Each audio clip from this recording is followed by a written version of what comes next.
Yan, yung paninda natin ngayon mga idol. Oh. Ayan, Labok ka idol. Kwan. Ayan.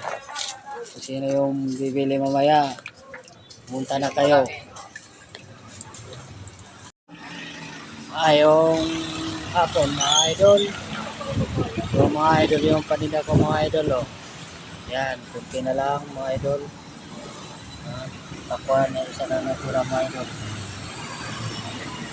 Salamat sa Diyos kahit paano may paubusin yung paninda mga idol. Kaya huwag natin kasunod. Nalimutan yung kasalamat sa Diyos mga idol. Hanap buhay natin.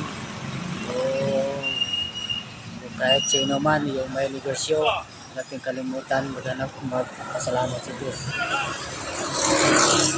Yan lang mga idol at paninda ko mga idol. Yan lang mga idol.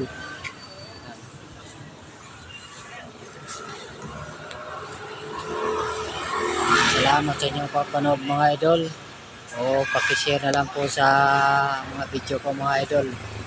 Para araw-araw ganito yung gagawin ko. Panood nyo mga idol. Share na lang po, pakatalo na lang. Thank you mga idol. Salamat sa panood.